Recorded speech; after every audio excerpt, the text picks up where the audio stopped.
A 12-year-old girl bounces through life like a limerick, silly and playful, a nursery rhyme, her world light, with blissful unknowing. Turning 13 is a dirge, a lament for the dead, mourning the life without periods or breasts, though innocence was the first to go. Before, I was blank verse, but 13 taught me I was a witch who could pull languages out of boys they didn't even know they could speak, as if my similes could swallow them whole and my metaphors could make men out of them. Teenage girls cast their spells as regular as a rhyme scheme just by fluttering our eyelids in anapestic meter. A 14-line sonnet. One line for every time I got catcalled walking my dog down Beverly. At 14, I waltzed down the street foot by foot, my rhythm steady and iambic until yet another truck driver commented on my ass. Sentence. So I learned to stare back hard into the male gaze, daring it to cross me. Being told to smile, crossing the street to avoid public harassment, never having pockets. Women, we've got 99 problems, but being a woman ain't one. Stacey Abrams, Kamala Harris, and Amanda Gorman remind us we climb these hills to break those ceilings. The path laid before every little girl is both singular and universal. Girls learn that stepping into womanhood requires caution and daring. Poems, How Teenage Girls Are Like Poetry by Sophie Priceman, How to Be Female Correctly by Elisa Chavez and Maya Hirsch, and How a Woman Should Be Treated by Miss Ivy navigate and negotiate the price of being female. How to be female correctly. Don't be loud. But also, don't be quiet. Don't be fat. Don't be fat even if it means starving, even if it means the whole world flickers and faints around you, and you dream about donuts covered in more donuts.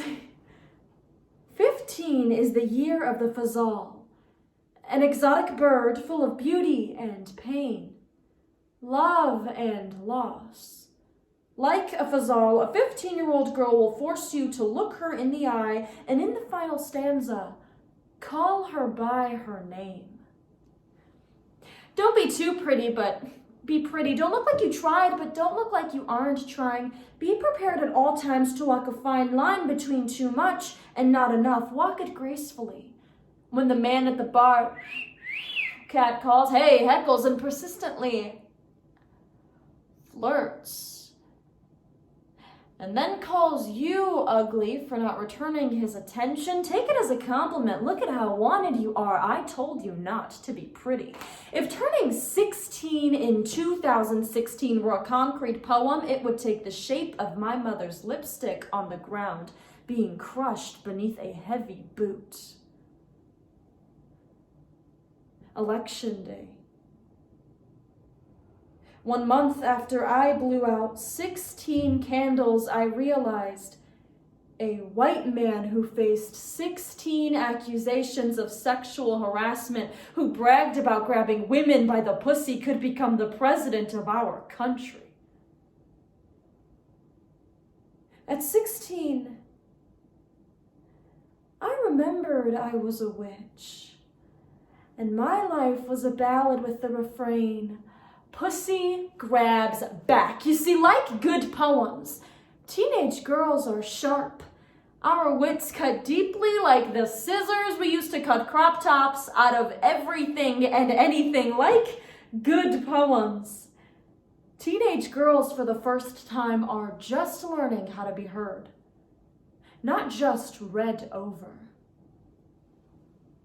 Now I'm 17. 17 years, 17 syllables, a haiku, 575. 5 years of living in this world as both the teenager and the female, ready to walk into this life as a grown-ass woman, not just because I look like one, but because I want to.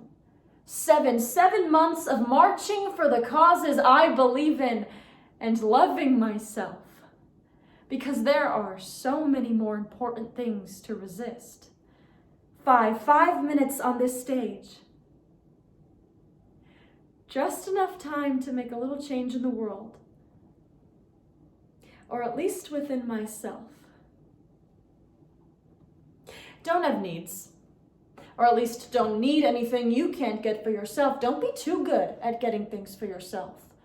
Need a man. Need a big, strong man to open your jars and fix your plumbing. Be flexible. Be so flexible you break your spine, bending over backwards to make everyone like you, and don't complain when it hurts. When it wraps itself around your neck and all you want to do is scream and scream and scream. Instead, smile at the stranger. Instead, keep your mouth shut. Keep your damn mouth shut. No one wants to hear a woman talk. 18 and 19 are poems I haven't yet written, but I hope that they're odes instead of elegies. That my teenage years end more like a semicolon and less like a period. A prelude to a witchy future in which I'm the poet, enchantress, and the truth can't help but boil out of me. Question: how should a woman be treated? I ask because I've never really seen an example that should be repeated. Should she be like a blank canvas, ready to be painted in any way her partner deems fit? I ask because every person I've ever been with has tried to transform me into whatever it is they think I should be. Which is as ironic as dark comedy, because the more they paint, the more unhappy they seem to be. Am I destined to be nothing more than a fragment of what somebody else wants of me? Lost. Maybe y'all can pray for me. Better yet, Mother Mary, please guide me to clarity. How should a woman be treated? See, I am divinity. I am goddess in the flesh, yet still, sometimes, most times, okay, I guess all the time, I feel so lonely, waiting to be saved by somebody who has already given up on me. So in the meantime, the in-between time, you could just tell me, how exactly is a woman supposed to be treated? Because I've never seen an example that should be repeated.